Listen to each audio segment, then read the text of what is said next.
मुकम्मल तौर पर ये सिखा दूंगा कि हम इन तमाम इलेक्ट्रॉनिक कंपोनेंट्स को एक डिजिटल मल्टीमीटर के जरिए किस तरह से चेक कर सकते हैं, किस तरह से टेस्ट कर सकते हैं, या फिर कौन से इलेक्ट्रॉनिक कंपोनेंट को चेक करने के लिए उसकी टेस्टिंग के लिए हम कौन सा मेजरिंग इंस्ट्रूमेंट या फिर कौन सी डिवाइस इस्तेमाल कर सकते हैं। तो अगर आप आज की ये वीडियो पूरी देख लेते हैं तो इससे आपके बहुत सारे कॉन्सेप्ट्स इंशाल्लाह क्लियर हो जाएंगे। इसके अलावा दोस्तों मैं आपको बताऊंगा कि अगर आप कोई टेक्नीशियन है, कोई इंजीनियर है, या फिर आप प्रोडक्ट्स बनाते हैं, या फिर आपको इलेक्ट्रॉनिक कंपोनेंट्स की जरूरत पड़ती रहती है, तो आप इस utsource.net नामी वेबसाइट के ऊपर जाकर अपनी मर्जी से जितने भी आपको जिस भी किस्म के इलेक्ट्रॉनिक कंपोनेंट्स खरीदने हैं, चाहे वो डिजिटल कंपोनेंट्स हो जैसे आईसीज वगैरह, चाहे डिस्क्रीट कंपोनेंट्स हो जैसे कि resistors, capacitor, inductors, fibre optical components, इसके अलावा इलेक्ट्रिकल और इलेक्ट्रॉनिक सेंसर्स हो सकते हैं, सर्किट प्रोटेक्शन डिवाइसेस हो सकती हैं, एलईडी लाइटिंग से रिलेटेड सामान हो सकता है, या फिर मैग्नेटिज्म से रिलेटेड जैसा कि स्विचेस और रिलेज वगैरह, और इसके अलावा tools, even each and everything about electronics आप इस utsource.net वेबसाइट के जरिए घर बैठे अपना ऑर्डर प्लेस करके ऑनलाइन डिलीवरी के जरिए मंगवा सकते हैं। आपने बस यहाँ पर साइन इन करना है और उसके बाद सर्च करना है जो जो आपको इलेक्ट्रॉनिक कंपोनेंट चाहिए, और इसके बाद आप पूरी दुनिया में कहीं भी हैं, आप PayPal, western union, master card, visa card या फिर अपने पेटीएम अकाउंट के जरिए पेमेंट करके घर बैठे इन तमाम इलेक्ट्रॉनिक कंपोनेंट्स को आसानी से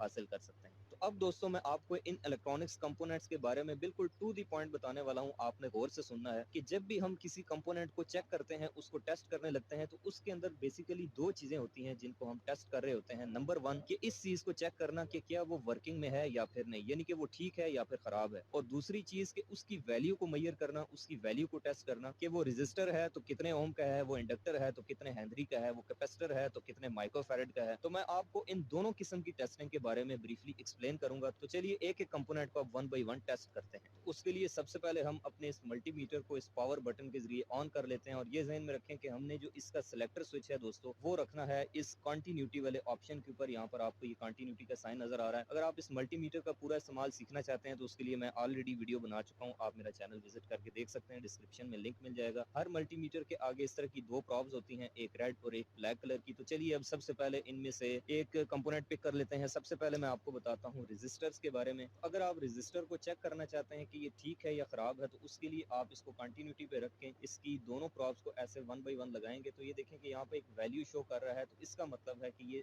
रेजिस्टर बिल्कुल ठीक है। लेकिन अगर दोस्तों आप इसकी वैल्यू को मेजर करना चाहते हैं, तो उसके लिए आप इसके रेजिस्टेंस वाले पोर्शन के ऊपर सिलेक्टर स्विच को लेके जाएंगे, और इसके बाद जैसे ही हम प्रॉब्स लगाएंगे तो आप देख सकते हैं कि 3.21 ये शो कर रहा है। इसका मतलब है कि ये 3.3 किलो ओम का रेजिस्टर है। और ये इस रेजिस्टर को चेक करते हैं तो ये देखें कि अभी ये 1 शो कर रहा है। इसका मतलब है कि ये जो रेजिस्टर है ये अंदर से बिल्कुल ओपन हो चुका है, अब ये खराब हो चुका है। इसी तरह मेरे पास ये 50 वाट का रेजिस्टर है, मैं इसकी भी कंटिन्यूटी देख लेता हूँ, तो ये देखें कि ये अभी कोई कंटिन्यूटी शो नहीं कर रहा है, यानी कि 1 लिखा आ रहा है। इसका मतलब है कि ये रेजिस्टर भी खराब हो चुका है, अंदर से ओपन हो चुका है। तो कहने का मतलब दोस्तों ये है कि जब आप किसी रेजिस्टर को चेक करेंगे, जब 1 लिखा है तो समझे कि वो खराब है, जब कोई रीडिंग आए, कोई वैल्यू आए, तो इसका मतलब है कि रेजिस्टर ठीक है। रेजिस्टर्स की फैमिली से ही एक और बंदा जिसका नाम है थर्मिस्टर, जिसको हम थर्मल रेजिस्टर भी कहते हैं, तो इसकी भी इसी तरह से आपने कंटिन्यूटी चेक कर लेनी है। तो अगर कंटिन्यूटी आए तो इसका मतलब है कि थर्मिस्टर ठीक है, अगर 1 लिखा है तो फिर इसका मतलब कि वो खराब है। तो ये सिंपल इसका मेथड है। तो इंडक्टर को चेक करने का दोस्तों तरीका ये है कि आप देख सकते हैं ये एक ट्रोडियल बेस्ड इंडक्टर है। अगर आप इंडक्टर्स की पूरी जो है वो जन्म कुंडली देखना चाहते हैं तो उसके लिए मैं एक वीडियो बना चुका हूँ, आप मेरा चैनल विजिट करके देख सकते हैं। अब इसके अंदर टोटल 4 इंडक्टर लगे हुए हैं, तो हम बारी बारी सबकी कंटिन्यूटी चेक कर लेंगे। ये देखें, एक